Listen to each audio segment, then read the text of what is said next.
Edição especial: As dimensões espirituais de uma casa espírita.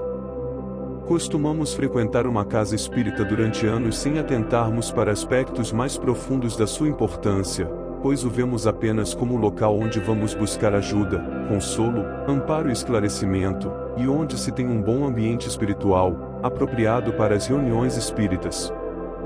Não nos damos conta de toda a complexa estrutura espiritual que mantém uma sede de atividades espíritas, no âmbito dos encarnados, para que ela possa atuar nos dois planos da vida. O espírito Manuel Filomeno de Miranda relata no capítulo 21 do livro Tramas do Destino, como são os planejamentos espirituais de uma casa espírita.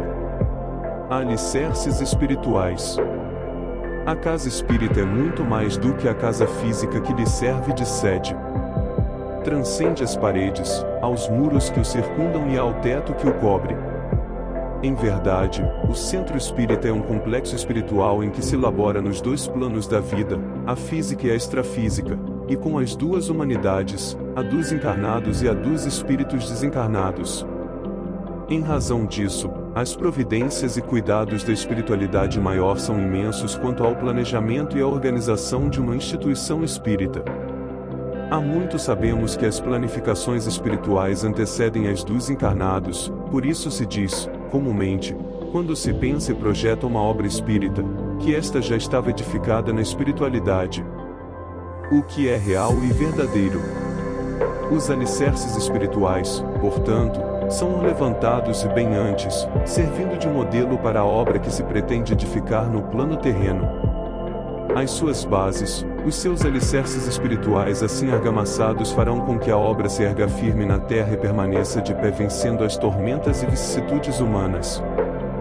Mas que só se materializará se a equipe encarnada colocar dia a dia os tijolos do amor e o cimento da perseverança, se os labores ali efetuados levarem o sinete da caridade e do desinteresse pessoal, transformando-se assim em templo e lar, hospital e escola.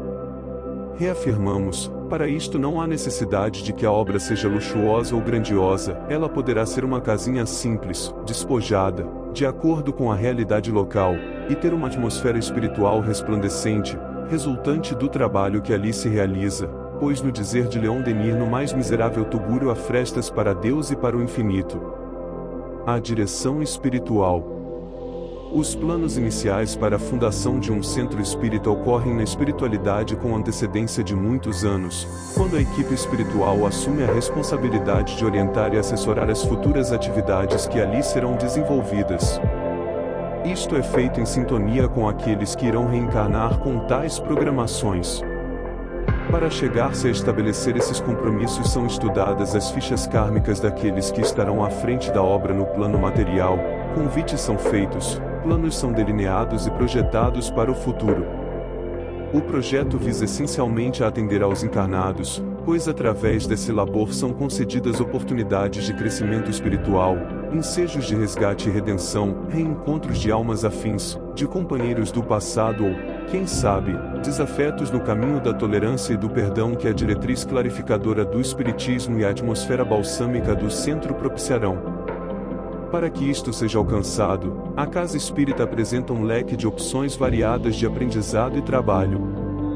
Os recursos magnéticos de defesa. Vejamos como Manuel Filomeno de Miranda explica quais as providências adotadas com relação à fundação do Centro Espírita Francisco Xavier.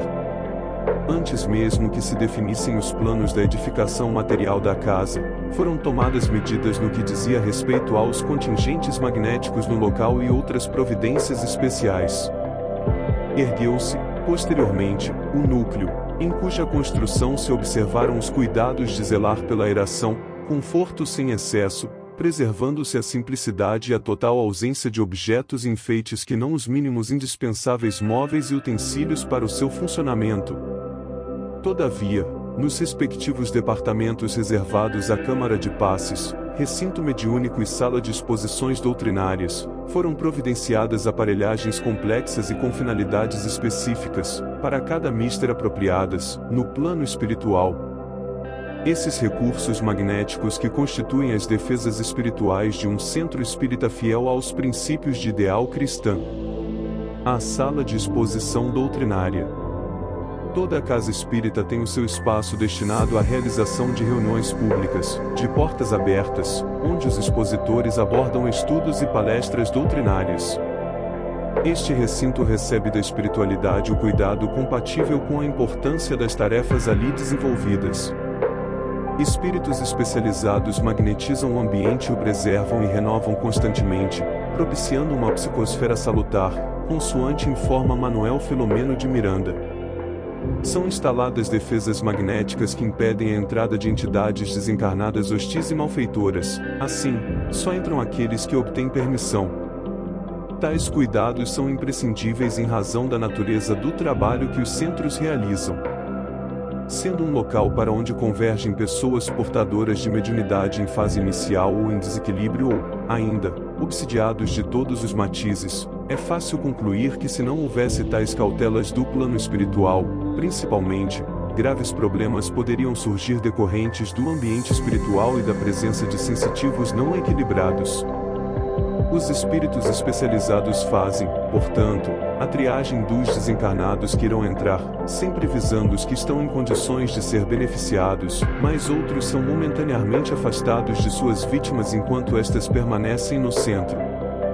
Em decorrência, grande é o número de entidades que ficam postadas do lado de fora da casa, como que aguardando permissão para entrar ou interessados em achar alguma brecha nas defesas magnéticas com o intuito de causarem perturbações.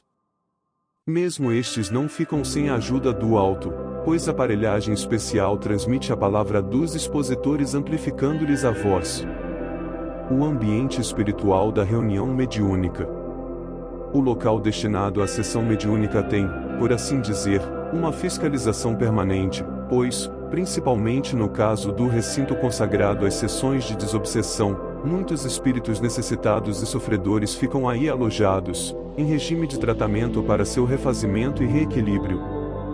A sala mediúnica, conquanto seja limitada no seu espaço físico, no outro plano apresenta-se adimensional, já que se amplia de acordo com a necessidade, permitindo abrigar um número muito grande de desencarnados que são trazidos para tratamento, para esclarecimento, para aprendizagem, etc. Tem ainda mobiliário próprio e aparelhagens instaladas pela equipe espiritual. Tudo isso nos dá uma pálida ideia do grandioso trabalho do mundo espiritual, é o laboratório do mundo invisível, citado por Kardec, que esclarece, os objetos que o espírito forma, têm existência temporária, subordinada à sua vontade, ou a uma necessidade que ele experimenta. Como vemos, integrar uma equipe mediúnica é um encargo de grande responsabilidade. Importa considerar que somente as reuniões mediúnicas sérias merecerão dos benfeitores espirituais todo esse cuidadoso preparo. A sala de passes. O recinto destinado aos passes apresenta características próprias, em virtude do trabalho ali realizado. Tal como acontece com a sala mediúnica, o recinto destinado a essa atividade recebe dos espíritos especializados a asepsia e as defesas magnéticas imprescindíveis à manutenção e preservação do ambiente. Quanto ao atendimento aos enfermos, o autor espiritual explica que há um quadro de auxiliares, de acordo com a organização estabelecida pelos mentores da esfera superior, enfatizando que para o bom êxito do labor de passes há que se observar experiência, horário, segurança e responsabilidade daquele que serve. No momento dos passes é possível a alguns médios videntes divisarem a intensa movimentação dos benfeitores, que se utilizam de aparelhagens especiais adequadas aos enfermos presentes. Assim sendo, uma casa espírita onde as vibrações dos seus frequentadores, encarnados ou desencarnados, irradiem de mentes respeitosas, de corações fervorosos, de aspirações elevadas, esclarecida, a qual elevará a dependência de organizações modelares do espaço, realizando-se então, em seus recintos, sublimes empreendimentos, que honrarão os seus dirigentes dos dois planos da vida. Esperamos que estas abordagens possam te incentivar a buscar mais informações e conhecimentos sobre este tema. Se inscreva no nosso canal, deixe o seu like e compartilhe o vídeo com os amigos. Paz e luz.